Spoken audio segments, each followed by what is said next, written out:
Mateo chapter 17.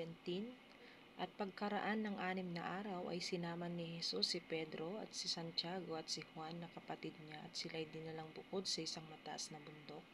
At nagbagong anyo siya sa harap nila at nagliwanag ang kanyang mukha na katulad ng araw at pumuting tulad sa ilaw ang kanyang mga damit. At narito, napakita sa kanila si Moises at si Elias na nakikipag-usap sa kanya. At sumagot si Pedro at sinabi kay Jesus, Panginoon, mabuti sa atin ang tayo'y dumito. Kung ibig mo ay gagawa ako rito ng 3 tabernakulo, isa ang sa iyo at isa ang kay Moises at isa kay Elias. Samantalang nagsasalita pa siya, narito ang isang maningning na alapaap ay lumilim sa kanila at narito ang isang tinig na mula sa alapaap na nagsasabi, ito ang sinisinta kong anak na siya kong kinalulugdan, siya ang inyong pakinggan. At nang marinig ito ng mga alagad ay nangasubasub sila at lubhang nangatakot. At lumapit si Jesus at sila ay tinapik at sinabi, Mangagbangon kayo at huwag kayong mga takot. Sa paglingap ng kanilang mga mata ay nawala silang nakitang sinuman kundi si Jesus lamang. At habang sila ay nagsisibaba mula sa bundok ay inutos sa kanila ni Jesus na nagsasabi, Huwag ninyong sabihin kanino mang tao ang pangitain hanggang sa anak ng tao ay ibangon sa mga patay. At tinanong siya ng kanyang mga alagad na nangagsasabi, bakit nga sinasabi ng mga eskriba na kinakailangang pumarito muna si Elias? At sumagot siya at sinabi, katotohanang si Elias ay paririto at isasaudi ang lahat ng mga bagay.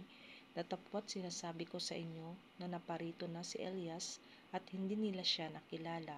Kung ginawa nila sa kanya ang anumang kanilang inibig, gayon din naman ang anak ng tao ay magbabata sa kanila.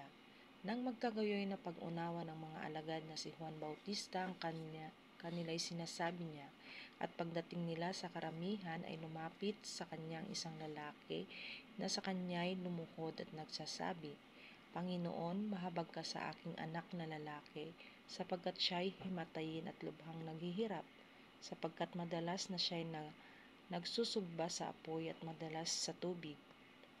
At siya'y dinala ko sa iyong mga alagad at hindi nila siya mapagaling. Sumagot si Jesus at sinabi, O lahing walang pananampalataya at taksil, hanggang kailan titiisin ko kayo, dalhin ninyo siya rito sa akin.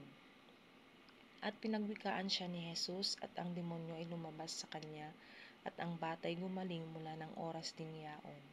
Nang magkagayoy nagsilapit na bukod ang mga alagad kay Jesus at nangagsabi, bakit baga hindi namin napalabas yaon? At sinabi niya sa kanila, dahil sa kakaunti ng inyong pananampalataya, sapagkat katotohanang sinasabi ko sa inyo, kung magkaroon kayo ng pananampalataya na kasinlaki ng butil ng binhi ng mustasa, ay masasabi ninyo sa bundok na ito, lumipat ka mula rito hanggang doon at ito'y lilipat at sa inyo'y hindi may pangyayari. Datapwat ang ganito'y hindi lumalabas kundi sa pamamagitan ng panalangin at ayuno.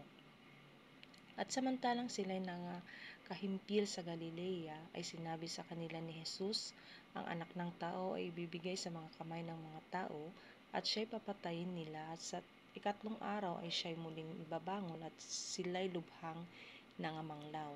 At pagdating nila sa Capernaum ay nangagsilapit kay Pedro ang mga maniningil ng kalahating siklo at nangagsabi, hindi baga pinagbabayaran ng inyong guro ang kalahating siklo? At sinabi niya, oo, at nang pumasok siya sa bahay ay pinangunahan siya ni Jesus na nagsasabi, anong akala mo, Simon? Ang mga hari sa lupa, kanino baga sila niningil ng kabayaran ng buwis sa kanilang mga anak baga o sa iiba? At nang sabihin niya sa iiba ay sinabi sa kanya ni Jesus, kung gayoy hindi nagbabayad ang mga anak. Datapwat bakakat surantayo nila ay pumaron ka sa dagat at ihulog mo ang kawil at kunin mo ang unang isdang lumitaw. At pagka naibuka mo na ang kanyang bibig ay masusumpungan mo ang isang siklo, kunin mo at ibigay mo sa kanila sa ganang akin at sa iyo.